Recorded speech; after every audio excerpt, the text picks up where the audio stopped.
What's poppin' peeps, it's Jet. In My Hero Academia, there are 3 categories that a quirk can fall under: transformation, mutant, and emitter. Today's video is going to be focused on emitter type quirks. Emitter type quirks are abilities that allow the user to generate and possibly control certain things or alter existing things around them in certain ways. The emissions of emitter type quirks can have a wide variety of properties and abilities. Emitter type quirks can also have various ranges. Some emitter type quirks require physical contact, while others can have much larger ranges with no distance restrictions. With that simple explanation, let's rank the top 5 emitter type quirks in My Hero Academia. And today I'm going to be joined by Mr. Energy. He's a regular guest on my videos and has done the transformation quirk video and the mutant type quirk video, so he makes a lot of in-depth anime and manga analysis videos, so go check him out. But if you like the video, United States of smash that subscribe button, turn on the bell so you never miss another upload. Vanishing fist that like button, comment, and share. But without further ado, let's get into the video.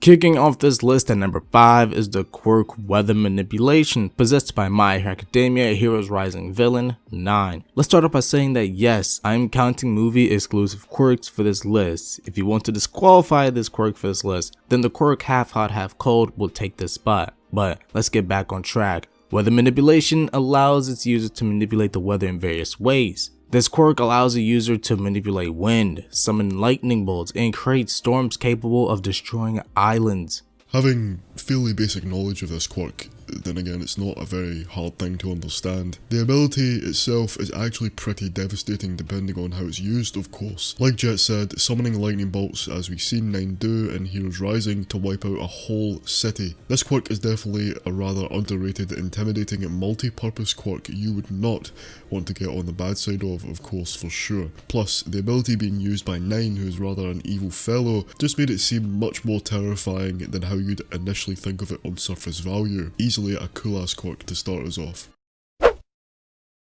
In MHA, there are a lot of quirks that you would consider to be convenient, but in that category, nothing beats Momo Yaoyorozu's ability, Creation. This quirk, if you guys didn't know already, but I'm sure you do, allows the user to create anything they can think of from their body, apart from living things, of course. The only thing Momo needs to know the exact atomic configuration of what she wants to make before she makes it. I know, that sounds pretty damn demanding, huh? Well, it's a good thing that she's a bookworm and she's a good girl at school. This quirk is honestly one of, if not the most useful quirk in the series in my opinion. This allows Momo to be good when it comes to being on aid, defense, and attack. I don't think this quirk is cool purely because of what it can do, but how well it matches her character as well. It's an all-rounder type quirk for an all-rounder type character. Perfect for any top 5 list if you ask me.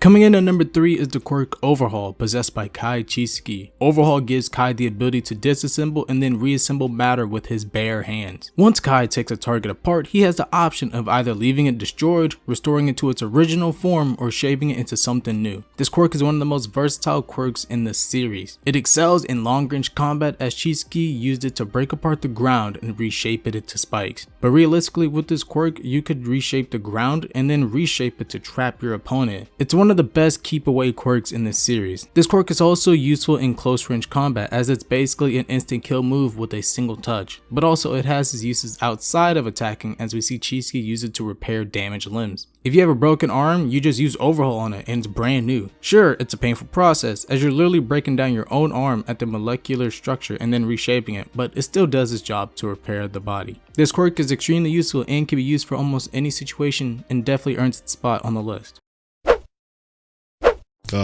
1 for all. There's not really much I can say about this quirk that hasn't been said in the series already. This quirk is quite literally what makes My Hero.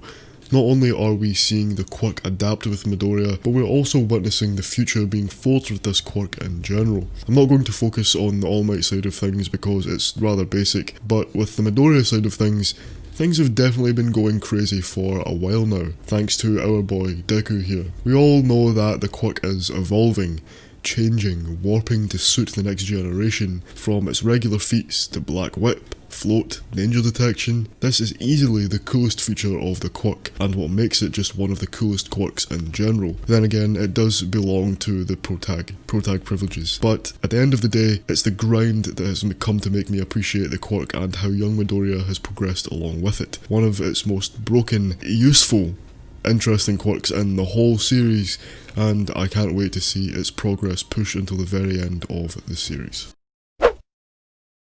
All For One is one of the most powerful quirks in My Hero Academia. All For One allows users to steal the quirks of other people and wield their stolen powers as their own. It also allows users to redistribute stolen quirks to someone else. This quirk is damn near broken. There's a reason why All For One is wearing the suit and not downstairs with the goons. Super strength, life longevity, super regeneration, walking on air cannons, teleportation. This quirk has it all, and whatever it doesn't have, the user could easily steal a quirk to do what they couldn't. The only quirk that can rival it is One For All, and the only reason that quirk even exists is because of All For One creating it by accident. There's no downside to this quirk. Well, actually, there's one downside, and it's possessed by a person who doesn't use it for good. Think about it. Say you were born with a quirk you didn't like. The user could take that unwanted quirk from you, or either give you a new one, or just leave you quirkless. Or you have someone who is born quirkless but really wants a quirk. Well, the user of All For One could have given them a quirk, and any quirk that they really wanted. This quirk could have done so much good for society, but instead is being used to destroy it. But besides that downside, All For One earns its #1 spot on the list.